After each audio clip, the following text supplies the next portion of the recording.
Animal kingdom میں کچھ ایسے نظارے دیکھنے کو ملتے ہیں جن کو دیکھ کر انسان کی عقل دنگ رہ جاتی ہے، اور یہی اینیمل کنگڈم کی خاص بات ہوتی ہے۔ کچھ سال پہلے ایک فوٹوگرافر نے ہیرون برڈ، جس کو اردو میں بگلا کہا جاتا ہے، اس کی ایک پکچر لی۔ اس پکچر میں دکھایا جا رہا ہے کہ کس طریقے سے ایک بگلے کے پیٹ سے ایک چیل، جس کو چھوٹا سام بھی کہا جاتا ہے، وہ باہر نکل رہا ہے۔ ایسے کئی مثالیں آپ کو ہماری اسکرین پر نظر آ رہی ہوں گی جس میں ایک اینیمل دوسرے جانور کے چنگل سے بآسانی نکلنے میں کامیاب ہو رہا ہے۔ ایک اسنیک ایل، جو کہ ایک چھوٹا سانپ کہلایا جاتا ہے، اس کو جب کوئی شکار اپنا شکار بناتا ہے تو وہ سیدھا اس کے پیٹ میں پہنچ جاتا ہے۔ کیونکہ یہ اسنیک ایل یعنی چھوٹا سانپ زیادہ تر پرندوں کی خوراک ہوتا ہے، تو ان کو اس کو چبانا تھوڑا مشکل ہوتا ہے، تو وہ سیدھا پرندوں کے پیٹ میں آ جاتا ہے۔ اب دوستو، یہاں پر ایک بہت ہی دلچسپ صورتحال پیدا ہوتی ہے۔ کیا آپ جانتے ہیں کہ ان چھوٹے سانپوں کی جو دم جو ہے وہ چھری کی مانند تیز ہوتی ہے؟ تو کبھی کبھار یہ ایل اپنی چھری جیسی دم سے پرندے کا پیٹ پھاڑ کر باہر نکلنے میں کامیاب ہو جاتے ہیں۔ تو اس بگلے کے پیٹ سے جو ایل باہر نکلنے کی کوشش کر رہی ہے، وہ کچھ اسی طریقے سے باہر نکل رہی ہوگی۔ ایل کو اگر باہر نکلنے سے اس نے پیٹ میں پہنچنے سے پہلے ہی باہر نکلنے کا کام شروع کرنا ہے، لیکن کبھی کبھار یہ ایل مچھلی کے رب کیج یعنی ریڑھ کی ہڈی کی جگہ پر پھنس جاتی ہے، جہاں سے نکلنا بہت ہی مشکل ہو جاتا ہے۔ ایسا بھی دیکھا گیا ہے، کبھی مچھواروں کوئی فش پکڑتا ہے تو اس کے پیٹ میں ایل موجود ہوتی ہیں۔ کئی بار تو ایک مچھلی کے پیٹ سے کہیں ایل ایسے چھوٹے نما سانپ نکلے ہیں، لیکن یہی چھوٹے سانپ کبھی کبھار ربس میں جکڑ کر دم بھی توڑ دیتے ہیں۔ اگر اس کے برعکس بات کی جائے کریبس کی یعنی کیکڑوں کی، تو کریبس کے پاس باہر نکلنے کے بہت مواقع ہوتے ہیں۔ مچھلی کے ربس جیسی سخت جگہ سے بھی کریبس بآسانی نکل آتا ہے، کیونکہ کریبس کے پاس اس کے مضبوط چمٹے ہوتے ہیں۔ اس کی کھال کتنی ہی مضبوط کیوں نہ ہو، کریبس اپنی چمٹوں سے مچھلی کو آسانی سے اس کی کھال کو پھاڑ دیتا ہے اور وہ باہر نکل آتا ہے۔ مچھلی کے علاوہ بڑی فشز میں بھی یہ مسائل پائے جاتے ہیں۔ اگر بات کی جائے شارک کی، تو وہ بھی اپنے چھوٹی مچھلیوں کے علاوہ بڑی مچھلیوں میں بھی یہ مسائل پائے جاتے ہیں کہ وہ اپنے شکار کو ہضم نہیں کر پاتے۔ اپریل 2017 میں مالدیو کے ساحل پر ایک لیمن فش پائی گئی تھی، جس کے منہ کے اندر پفر فش پھنسی ہوئی تھی۔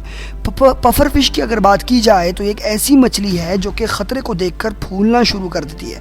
مچھلی کے اوپر سارے کانٹے موجود ہوتے ہیں، تو جب کوئی شارک پفر فش کو کھاتی ہے تو وہ پورے اس کے منہ میں پھنس جاتی ہے اور اس کا منہ جیم کر دیتی ہے۔ منہ بند ہونے کی وجہ سے شارک کا دم گھٹنا شروع ہو جاتا ہے۔ آہستہ آہستہ شارک دم توڑ جاتی ہے، لیکن شارک کے ساتھ ساتھ پفر فش بھی اس کے منہ میں پھنس کر اپنی جان گنوا دیتی ہے۔ یہ خاص بات جو پفر فش کی ہے، کسی کو اس بارے میں نہیں پتہ ہوتا۔ جو شکاری ہوتے ہیں اس لیے وہ شکار کرنے سے پہلے سوچ نہیں پاتے۔ اگر دوسری طرف جنگل میں دیکھا جائے تو کبھی کبھار بہت سارے جانوروں کو یہ اندازہ نہیں ہوتا کہ انہوں نے کتنے بڑے شکار کو اپنا نشانہ بنانا ہے، اور وہ ایسے جانور پر ہاتھ ڈال لیتے ہیں جو شکاری کے سائز سے بھی بڑا ہوتا ہے۔ یہ تو وہ اس کو ہضم نہیں کر پاتے، یا تو وہ اس کے چنگل سے نکل جاتے ہیں۔ اس کی دوسری مثال آپ پائتھن کی ہے۔ ایک بار ایک کسان اپنی گمی ہوئی گائے کے بچے کو کھیتوں میں ڈھونڈ رہا تھا۔ اس کو پورے کھیتوں میں گائے کہیں نظر نہیں آ رہی تھی۔ اس نے ایک پانی میں ایک پائتھن دیکھا جو کہ انتہائی پھولا ہوا تھا۔ پائتھن نے اس کسان کی گائے کے بچے کو اپنا نشانہ بنایا ہوا تھا۔ اس کے علاوہ فلوریڈا میں بھی 2018 میں ایک پائتھن نے ایک وائٹ ڈیئر کو اپنا نشانہ بنا ڈالا۔ سانپ نے پورا ہرن ہی نگل ڈالا۔ سائز کے حساب سے ہرن سانپ سے کافی بڑا ہوتا ہے، تو اس پائتھن نے جب اتنا بڑا ہرن نگلنے کی کوشش کی تو اس کی اپنی بھی موت واقع ہو گئی تھی۔ کارمورنٹ کی اگر بات کی جائے تو وہ بہت ہی اچھے ڈائیور اور فشرمین مانے جاتے ہیں۔ یہ انتہائی پھرتی سے پانی میں غوطہ لگا سکتے ہیں، لیکن کارمورنٹ برڈ کی بھی یہی صلاحیت سے جو ہے وہ نہیں ہے کہ ان کو کبھی اندازہ نہیں ہوتا کہ کتنی بڑی مچھلی کا شکار کرنا چاہیے، اس لیے کہیں یہ کارمورنٹس اپنے سائز سے بڑی مچھلی کا شکار کر لیتے ہیں۔ اگر اسنیل ایل یعنی کہ یہی چھوٹا سانپ ان جانوروں میں سے ہے جو کبھی اتنا جلدی ہار نہیں مانتا اور آخری دم تک لڑتا ہے، جس کی وجہ سے کبھی کبھار وہ اپنی جان چھڑانے میں کامیاب بھی ہو جاتا ہے۔